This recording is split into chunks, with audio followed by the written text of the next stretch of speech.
अस्सलामु अलैकुम वरहमतुल्लाहि वबरकातुहू।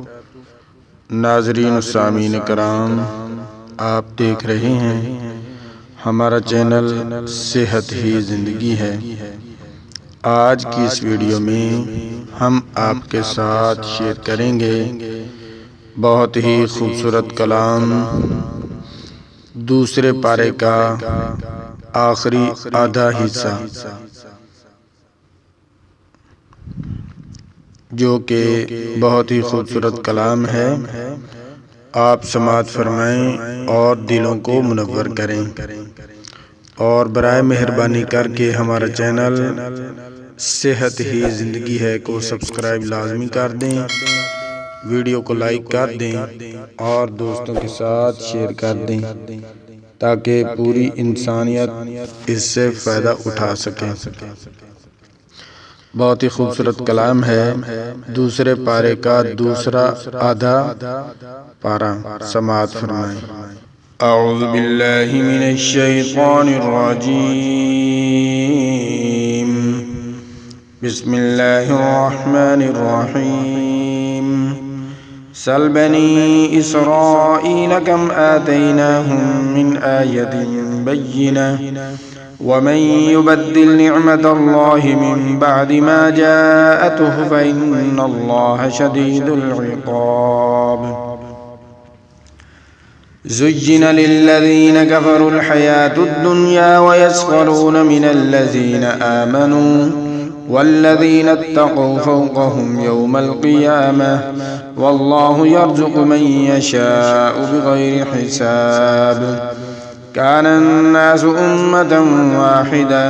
फबअसल्लाहु नबिय्यीन मुबश्शिरीन व मुन्ज़िरीन वअन्ज़ल मअहुमुल किताब बिलहक़्क़ि लियहकुम बैनन्नासि फ़ीमा इख़्तलफ़ू फ़ीहि वमा इख़्तलफ़ फ़ीहि इल्लल्लज़ीन ऊतूहु मिन बअदि मा जाअतहुमुल बय्यिनातु बग़यन बैनहुम फ़हदल्लाहु अल्लज़ीन आमनू लिमा इख़्तलफ़ू फ़ीहि मिनल हक़्क़ि बिइज़निहि वल्लाहु यहदी मन यशाअु इला सिरातिन मुस्तक़ीम। अम हसिबतुम अन तदखुलुल जन्नत वलम्मा यअतिकुम मसलुल लज़ीन खलौ मिन क़ब्लिकुम मस्सतहुमुल बअसाउ वद्दर्राउ वज़ुल्ज़िलू हत्ता यक़ूल अर्रसूल वल्लज़ीन आमनू मअहु मता नस्रुल्लाह अला इन्न नस्रल्लाहि क़रीब। यसअलूनक माज़ा युनफ़िक़ून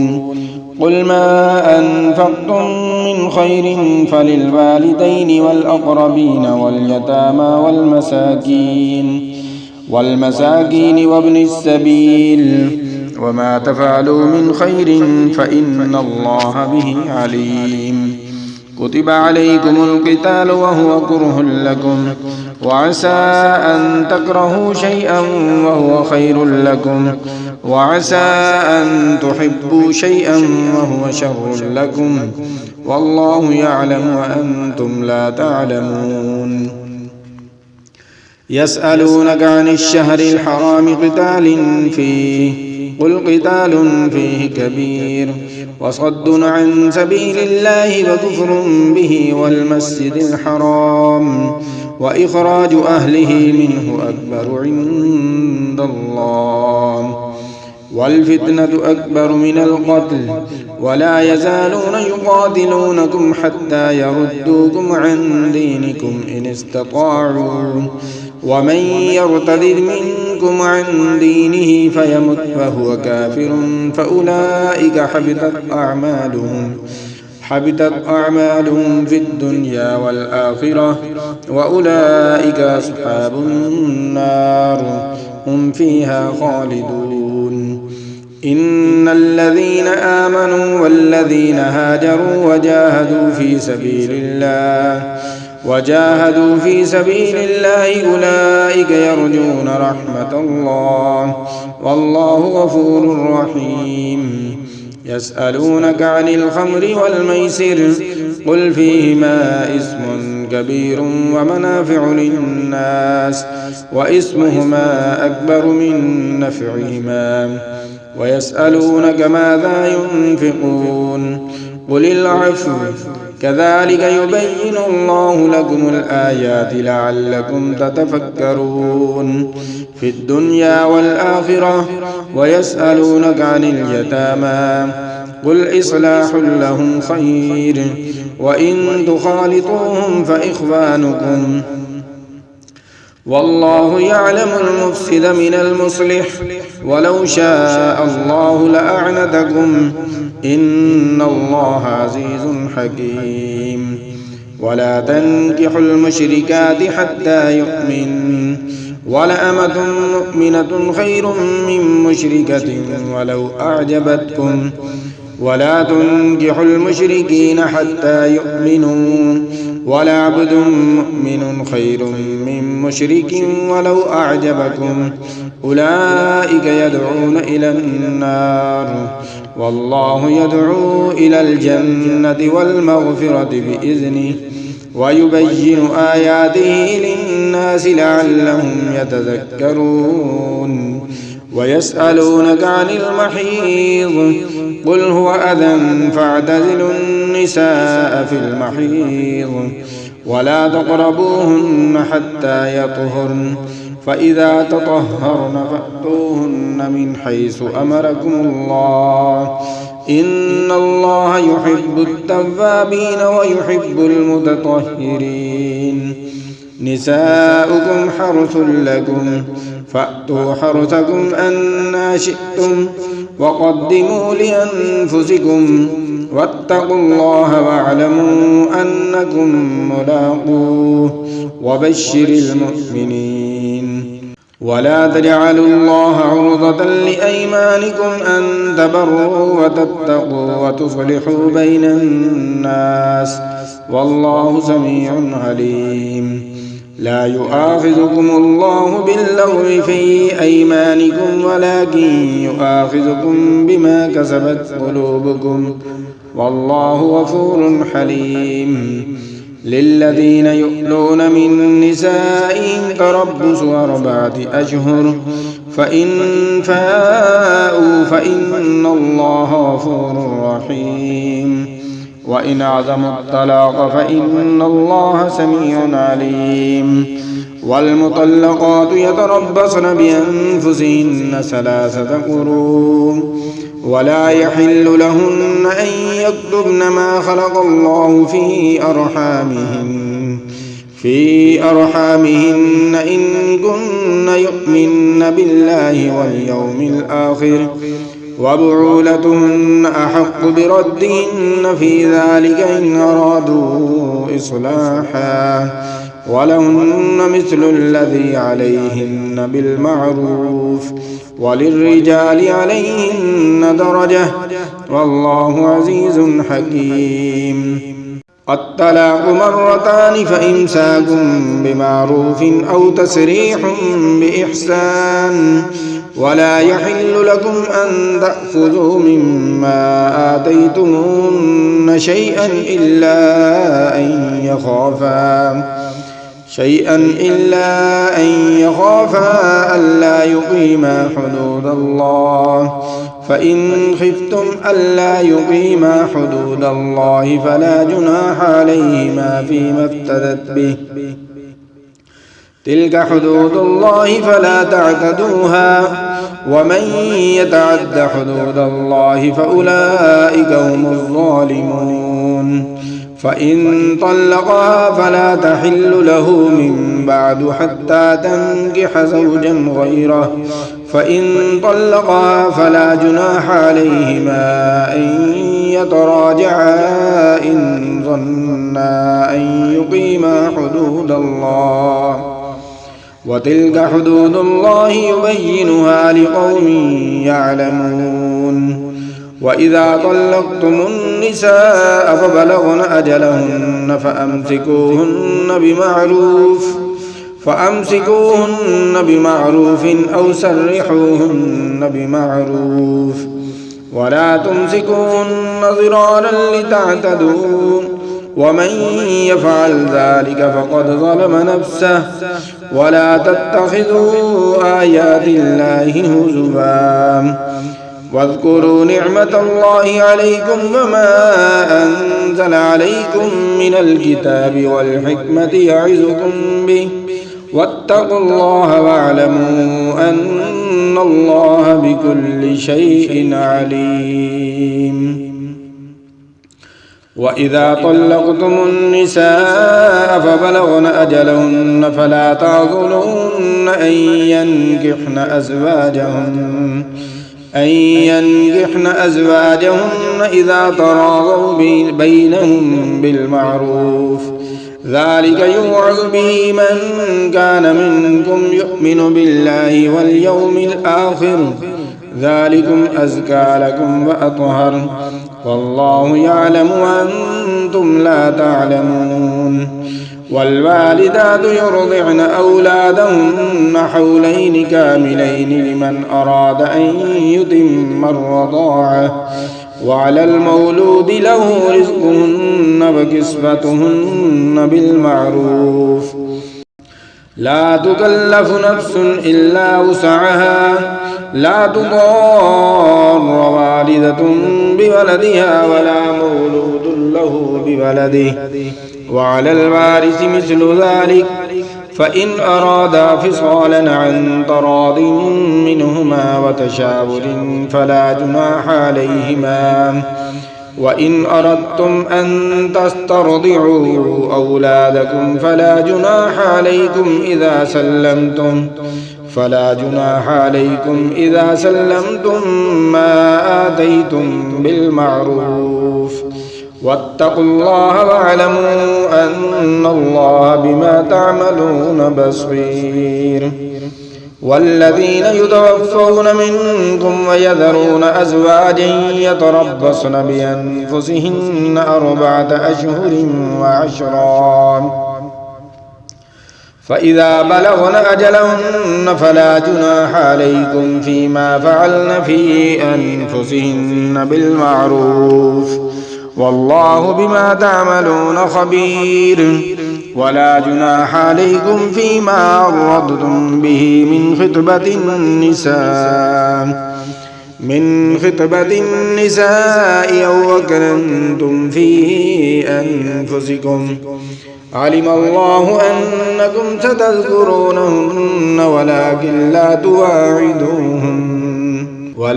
لا تواعدوهن سرا إلا أن تقولوا قولا معروفا ولا تعزموا عقدة النكاح حتى يبلغ الكتاب أجله واعلموا أن الله يعلم ما في أنفسكم فاحذروه واعلموا أن الله غفور حليم. لا جناح عليكم إن طلقتم النساء ما لم تمسوهن أو تفرضوا لهن فريضة ومتعوهن على الموسع قدره وعلى المقتر قدره متاعا بالمعروف حقا على المحسنين. وإن طلقتموهن من قبل أن تمسوهن فقد فرضتم لهن فريضة فنصف ما فرضتم إلا أن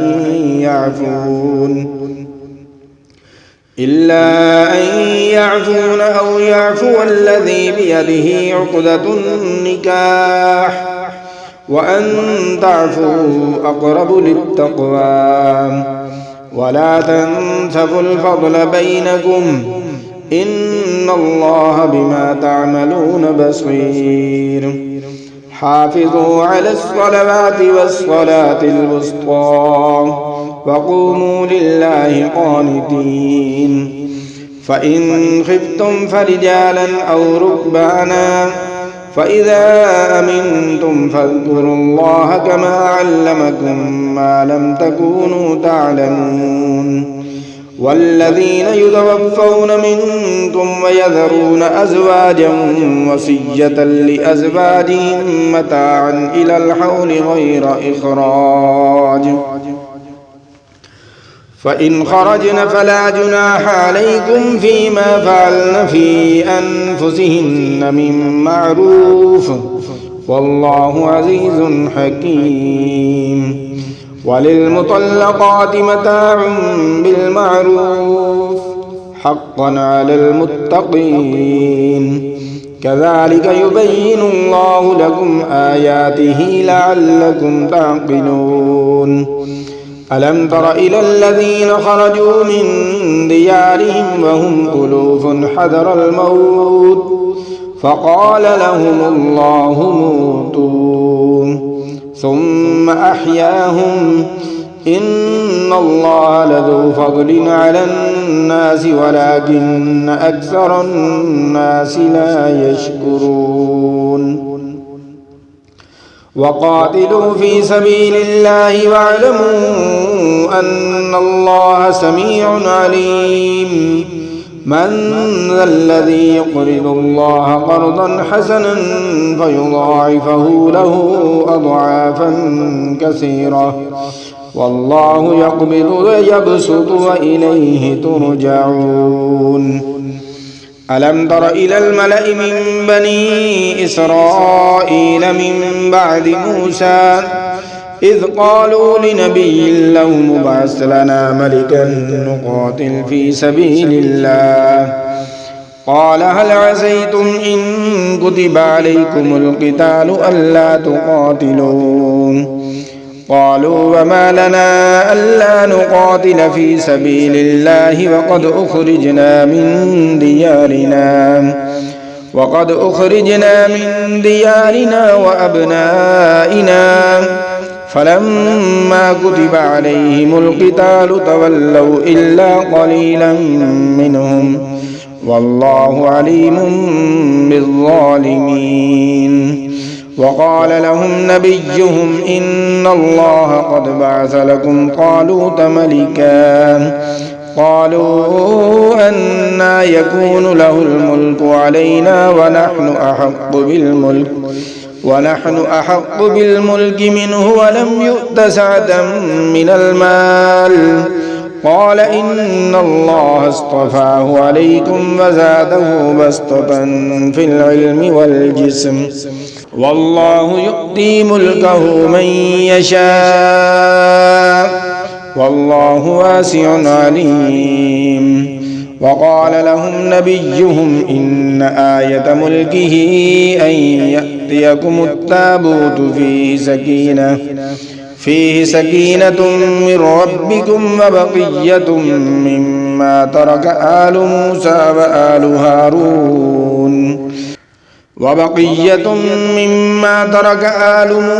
وآل هارون تحمله الملائكة إن في ذلك لآية لكم إن كنتم مؤمنين فلما فصل طالوت بالجنود قال إن الله مبتليكم بنهر فمن شرب منه فليس مني ومن لم يطعمه فإنه مني إلا من اغترف غرفة بيده فشربوا منه إلا قليلا منهم فلما جاوزه هو والذين آمنوا معه قالوا لا طاقة لنا اليوم بجالوت وجنوده قال الذين يظنون أنهم ملاقو الله كم من فئة قليلة غلبت فئة كثيرة بإذن الله والله مع الصابرين ولما برزوا لجالوت وجنوده قالوا ربنا أفرغ علينا صبرا وثبت أقدامنا وانصرنا على القوم الكافرين فهزموهم بإذن الله वक़तल दाऊद जालूत व आताहुल्लाहुल मुल्क वल हिकमत व अल्लमहु मिम्मा यशा वलौला दफ़उल्लाहि अन्नास बअदहुम बिबअदिन लफ़सदतिल अर्दु वलाकिन्नल्लाह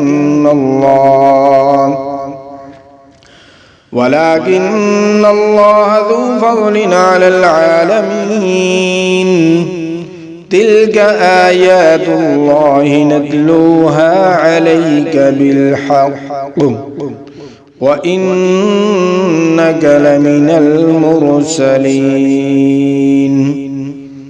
आमन्तु बिल्लाहि सदक़ल्लाहुल अज़ीम। नाज़रीन व सामीन कराम, ये था आज का सबक। बहुत ही खूबसूरत शानदार आवाज़ में, प्यारी आवाज़ में, मोहब्बत भरी आवाज़ में हम हर रोज़ कोशिश करते हैं कि आपके साथ इस अंदाज में कलाम पाक पढ़ा जाए ताकि आपका दिल भी सुनकर खुश हो जाए। अगर आपको हमारा कलाम तो वैसे भी ये बहुत ही खूबसूरत कलाम है, प्यारा कलाम है, दुनिया के सब कलामों से आला कलाम है। इसलिए अगर आपको हमारी वीडियो पसंद आती है तो बराए मेहरबानी करके हमारा चैनल सेहत ही ज़िंदगी है को सब्सक्राइब कर दें, वीडियो को लाइक कर दें और दोस्तों के साथ शेयर कर दें